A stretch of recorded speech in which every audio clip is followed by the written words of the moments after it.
ஆதிசக்தி. ஆதிசக்தி. ஆதிசக்தி வந்து சிவன் தானே, எல்லாமே சிவத்துக்குள் அடங்கியது தானே சாமி. ரைட்டு, சொல்லுங்க, வேற இதை சொல்லுங்க. தெரியாத நான் கடைசியில் முழுமையாக நான் சொல்லிடுறேன். ஏன்னா நீங்கள் எந்த அளவுக்கு தெரிஞ்சிருக்கிறீங்கன்னா தான் அதை நான் சொல்ல முடியும். ஏன்னா நம்ம ஏதோ ஒரு வழிபாட்டுக்கு போகிறோம், சாமி கும்பிட்றோம், ஒரு இடத்துல சொல்கிறாங்க அப்படின்னு கற்பூர தீபாவளியில் காமிச்சிட்டு வராங்க. அங்கே வந்து இல்லைங்களா, பூ போடுறாரு, அர்ச்சனை பண்ணுறாரு, ஐயர் பண்ணுறாரு, ரைட்டு பார்த்துட்டு தட்டில் நீர் இல்லையே, இல்லை, போயிட்டே இருக்க வேண்டியதான். இது மாதிரியான ஒரு இதில் நம்ம போகக்கூடாது. சித்தர்கள் மரபில் இருக்கிறோம். நாம அறிவு இருக்குதுன்னு சொல்லி அறிந்தவர்கள் சித்தர்கள். புரியுதா இல்லைங்களா? அறிவால் அறிந்தவர்கள் சித்தர்கள். நம்ம கிட்ட இருக்குது, அறிவு இருக்குதுங்கிறதையே அறிஞ்சவங்க தான் சித்தர்கள். அப்படின்னா நமக்கு தன்னைத்தான் உணரும் சக்தி கொடுத்துருக்குறாங்க. ஆனால் நாம் எந்த அளவுக்கு தெரிஞ்சுக்கணும்ல, அதனால தான் இதை நான் உங்ககிட்ட கேட்குறேன். இப்போ வந்து சிவன் யார் நோக்கி தவம் பண்ணுறான்னு நீங்கள் வந்து நீங்கள் ஆதிசக்தி. வேற யாருக்கா உங்களுக்கு தெரியுமாங்க சாமி? உங்களுக்குங்க சாமி தெரிஞ்சவங்க யாராவது சொல்லுங்க. வேற 2 பேர் தான் நினைக்கிறாங்க.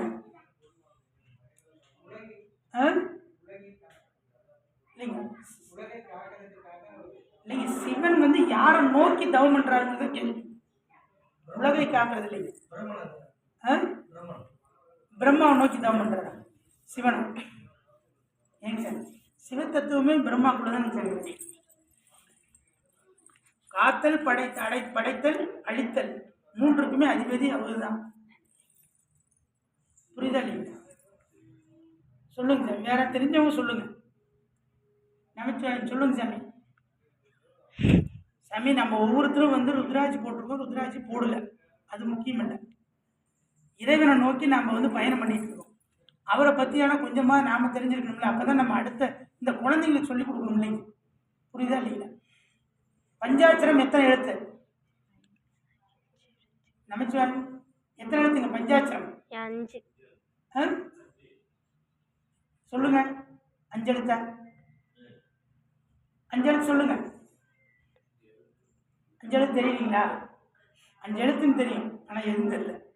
நீங்கள் சொல்லுங்க சாமி. என்ன சாமி? இருங்க சாமி, நீங்கள் சொல்லுங்க சார். 5 எழுத்து தானே? 5 எழுத்து என்ன எழுத்துங்க சாமி?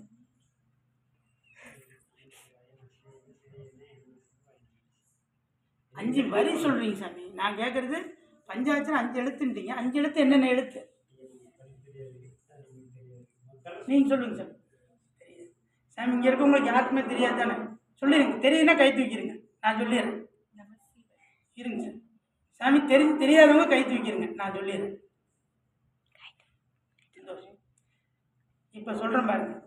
நம்ம கோயிலுக்குள்ள நுழைஞ்சதுல இருந்து இப்ப நம்ம திரும்பி போற வரைக்கும் இந்த எழுத்தை தவிர நம்ம வேற எதுவுமே சொல்றதில்லை. என்ன சொல்றோம்? நமச்சிவாயம், நமச்சிவாயம், நமச்சிவாயம் சொல்றோம். இதுதான் பஞ்சாட்சரம், இதுதான் 5 எழுத்து. ஒரு மனிதன் உயிரை காக்கக்கூடிய தாரக மந்திரம் தான் இந்த பஞ்சாட்சரம். நாம தெரிஞ்சுக்கணும்ல, அதுக்காக தான் சொல்றேன். நம்ம தெரிஞ்சவங்க இருக்கிறாங்கன்னா அதுலேயுமே ஐயாவுக்கே தெரியல பாருங்க, இவருக்கும் தெரியல. எல்லாம் பஞ்சாட்சரம் 5 எழுத்துங்க. எல்லா எழுத்துன்னு தெரியுங்களா? நாம சிவாய. ஓகேங்களா? 5 எழுத்து. சரிங்க சாமி. அதுல சிவன் யார் நோக்கி தவம் பண்றான்னு யோசிச்சுட்டுமா? சொல்லிடலாமா? சொல்லிடலாங்களா? சரி, தெரிஞ்சவங்க சொல்லுங்க, முன்னாடி வாங்க.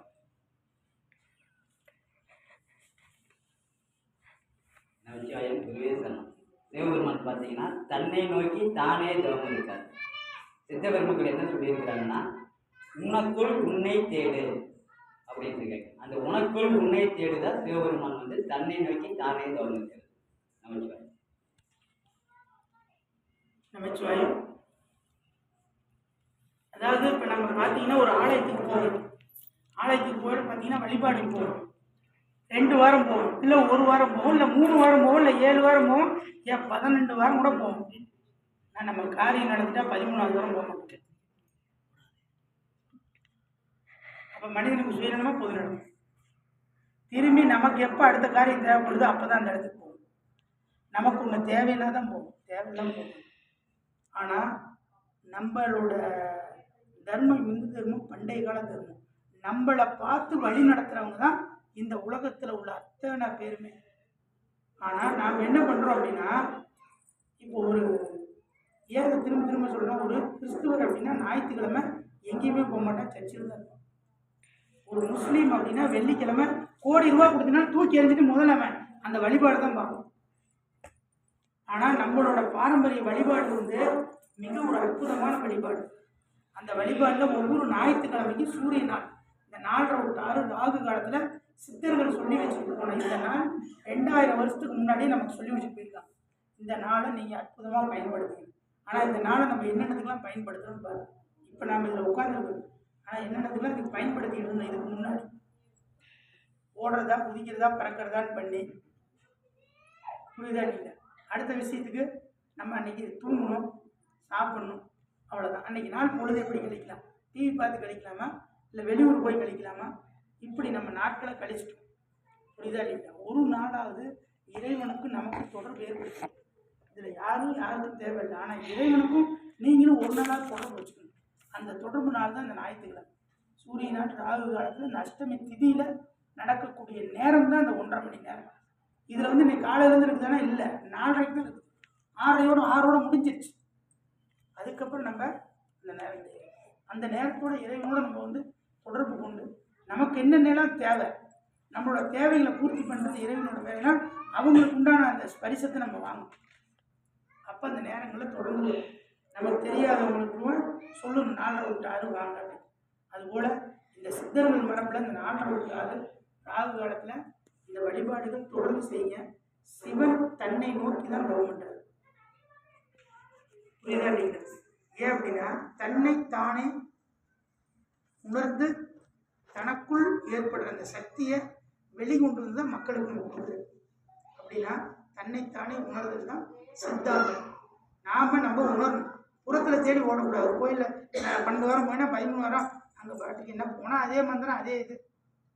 அதுதான் அந்த இது சொன்ன அந்த பெண்மணி போயிட்டு இருந்தா இல்லைங்களா, டெய்லியும் போயிட்டு இருக்கல ஒரு நாள் திரும்பி ராஜா கிட்ட வந்து ஒரு கூட சாணியாக கிடக்கு. அந்த சாணி எடுத்து கொடுக்குறா.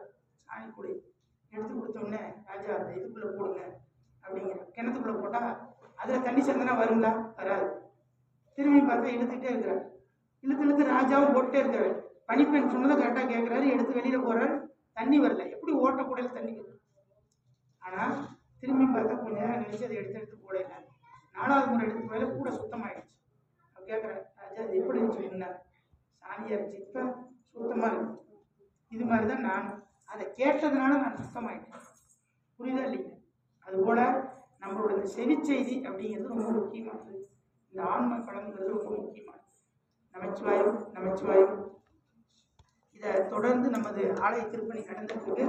அதுபோல் இன்னைக்கு நம்மளோட சிறப்பாக ஒரு 15 மூட்டை சிமெண்ட். உங்கள் பேர் என்ன சுவாமி, உங்கள் பேர் என்ன?